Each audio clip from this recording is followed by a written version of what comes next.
A sprig of rosemary. Please wear a sprig of rosemary, the old lady said, and held one out, but slowly I shook my head. Then I stopped and watched as she offered them there. Her face was old and lined with care, but beneath the scars the years had made there remained a smile that refused to fade. A boy came whistling down the street, bouncing along on carefree feet. His smile was full of joy and fun. "Lady," he said, "may I have one?" When she pinned it on, he turned to say, "Why do we wear rosemary today?" The lady smiled in her wistful way and answered, "Today is Anzac Day, and the rosemary there is a symbol for the gallant men who died in war.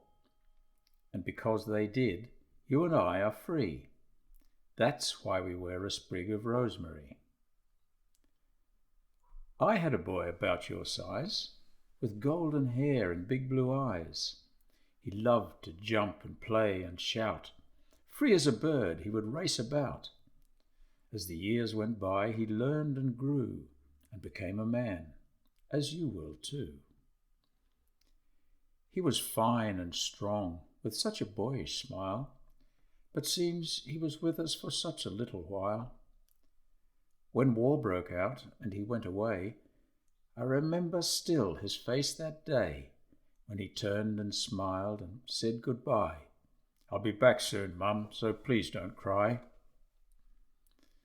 But the war went on and he had to stay, and all I could do was wait and pray.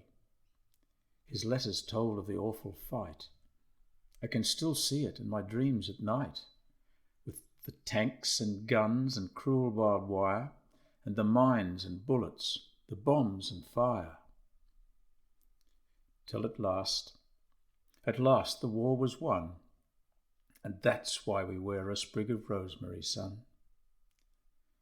The small boy turned as if to go, then said, "Thank you, lady. I'm glad to know.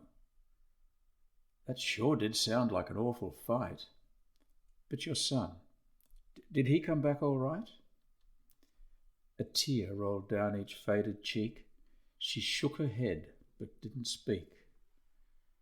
I slunk away in a sort of shame, and if you were me, you'd have done the same.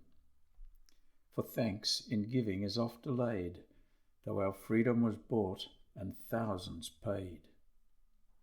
So, with a sprig of rosemary proudly worn, let us reflect on the burden borne by those who answered their country's call, by those who gave their very all, that we at home in peace might live, lest we forget.